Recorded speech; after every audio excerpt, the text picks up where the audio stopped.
Saludos. Esto que estamos viendo aquí es el manual espírita que escribió el presidente Madero en 1911 bajo seudónimo. El nombre de él quedó escondido en este seudónimo, Bhima, que es una deidad hindú, y el prólogo está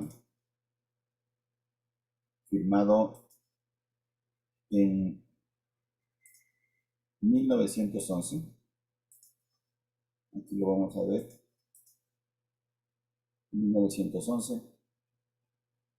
El, el editor estaba en tipografía artística, primera de Violeta y cuarta de Soto,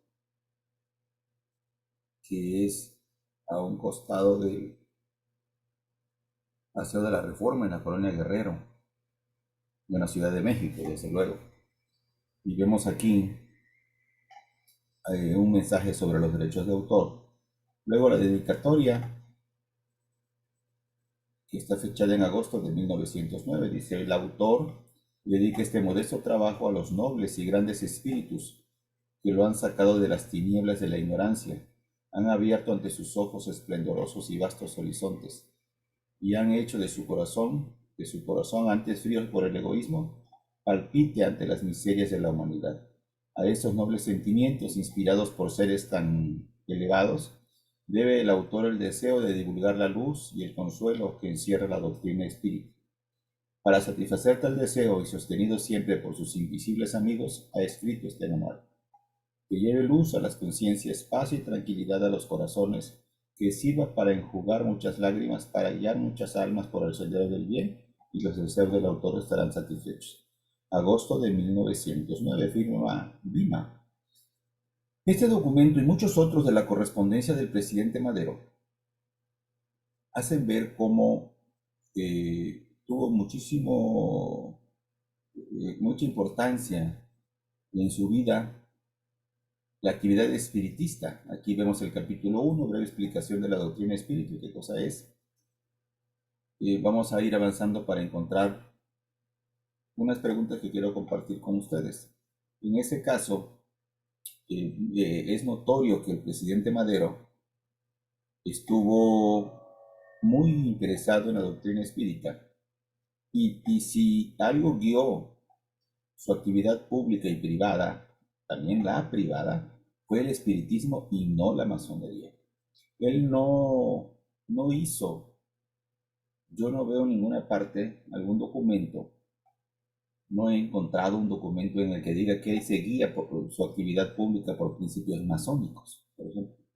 En cambio, sí hay mucha documentación en la que él dice guiar su actividad pública y privada por la actividad espiritista. Aquí está el capítulo 3, fenómenos en que se funde el espiritismo, y una serie de preguntas y respuestas respecto del tema espiritista, pero no del masónico. Entonces, la presencia de la masonería en el presidente fue importante, pero no fue la definitiva. Aquí está el fenómeno espiritual, aquí está la escritura mecánica. Esta escritura mecánica es la que tiene muchísima importancia para el presidente, porque él mismo se hacía llamar medium escribiente, es decir, el medium que conectaba con los espíritus a través de la escritura, en el que el espíritu tomaba posesión de su ser, del cuerpo físico de Madero, y se ponía a escribir sin control sobre su brazo.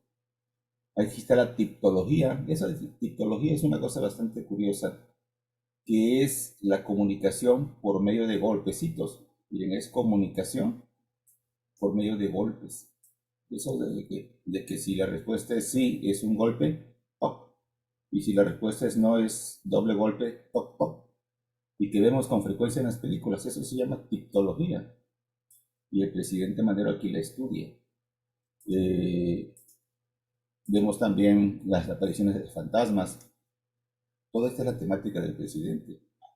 En este momento de la publicación no era presidente, pero le faltaban muy pocos días o meses para comenzar a hacerlo. Los medios auditivos, los medios de encarnación. Eh, Vemos aquí el capítulo 4, la parte filosófica del libro en relación con el espiritismo. Luego vemos la página 45, apariciones de fantasmas visibles y tangibles. Y esta actividad espiritista ocupó mucho de la vida privada y pública del presidente. Por ejemplo, su inclinación por los bailes, por las copas, todo eso, por pasársela flojeando, digamos, así se lo dice a veces los espíritus. Andaba echando mucho novio antes de casarse con Sara Pérez en 1903. Todo eso se lo vigilan los espíritus y le recomiendan, le regañan. Aquí está la reencarnación. Y no es así con la masonería, es decir, su vida, la norma del espiritismo, no la masonería, no en primer plano la masonería, al menos no en primer plano. Aquí está Dios, que aparece aquí del lado izquierdo. El avance es de la página 56, la 57. Vamos al capítulo 5, que es la moral espírita. Y aquí viene esta parte importante que quiero comentar con ustedes en este instante. Tiene que ver con unas preguntas que quiero comentar. Ya estamos en la página 62. Algunas preguntas que quiero que oiga quien tenga oídos, quien tenga oído que las oiga y las vea.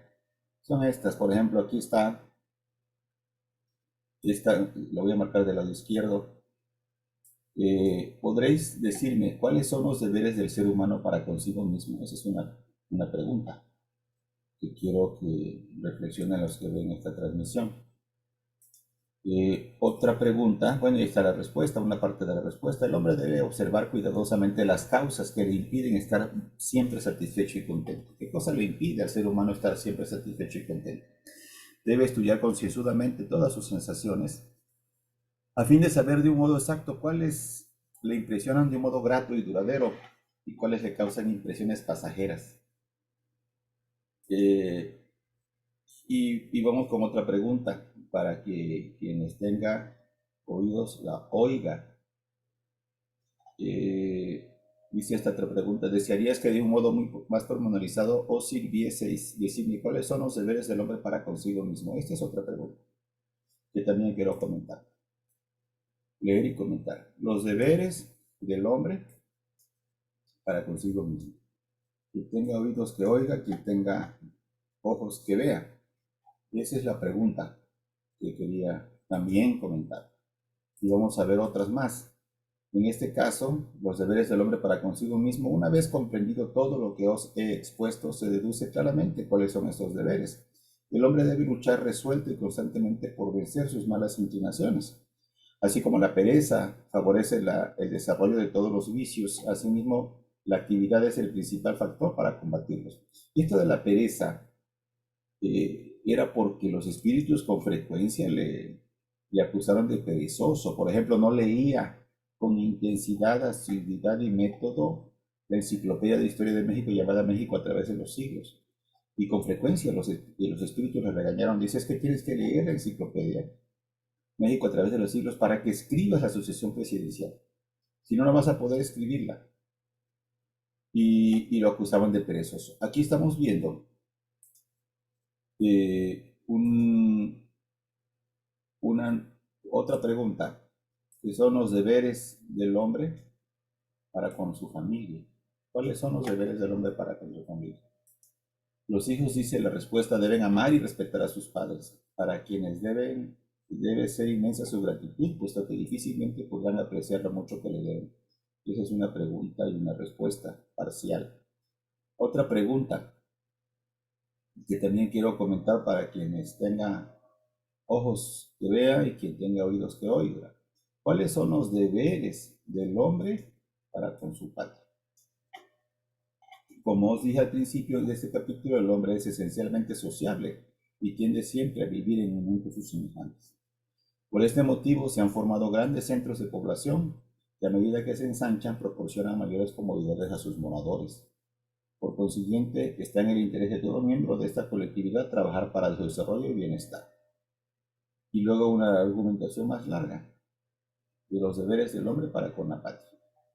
Aquí quiero también comentar esta otra pregunta, esta otra. Los deberes del individuo para con la humanidad. ¿Cuáles son esos deberes del individuo con la humanidad? Y dice la respuesta, el único modo de elevarnos, acercarnos a Dios y realizar nuestra evolución es aumentar el radio a donde llega nuestra actividad y nuestra influencia benéfica. Eso es lo que responde, pero lo que me interesa es la pregunta, que la lean con detenimiento quien tenga ojos y que la oiga quien tenga oídos. Y por último esta, creo que es la quinta, los deberes del hombre para con Dios. Y luego la respuesta. Los deberes del hombre para con Dios los encontraréis resumidos en el primer mandamiento de la ley de Moisés. Amad a Dios sobre todas las cosas. La ley de Moisés es la de Éxodo, ¿no? Y estas preguntas son las que quería comentar. Ya estamos en la página 74. Luego viene una oración. Luego viene el Padre nuestro que estás en los cielos, que tu nombre sea santificado. El Padre nuestro. Una explicación aquí de pie de página. Creo que es la única. 77. Hágase tu voluntad así en la tierra como en el cielo. El pan nuestro de cada día, dánoslo hoy. Está en mayúscula. Y es una explicación del Padre nuestro. Luego viene la 78. No nos dejes caer en tentación, líbranos de todo mal. Perdona nuestras deudas. Y luego viene el capítulo 6, un resumen. Y acaba en la 85, que es esta. Y luego viene la 86, que es la contrapara. Lo que quería comentar son estas preguntas que ya hice, los deberes del hombre para consigo mismo, para con sus semejantes, la humanidad, la patria y con Dios. Esas preguntas son importantes para que quien tenga ojos que las oiga. Y todo esto está, regresamos al principio, en el Manual Espírita, firmada por el presidente Francisco Ignacio Madero en 1911. Es interesante el planteamiento de estas preguntas. Este librito es de 86 páginas, es en 1911. Y el comentario va en reflexionar sobre esas preguntas. ¿Por qué tiene estas preguntas el Manual Espíritu? ¿Por qué exactamente esas? Y estas preguntas van, y esta reflexión va, para que le escuchen quienes tengan oídos. Muchas gracias y nos veremos pronto. Hasta luego.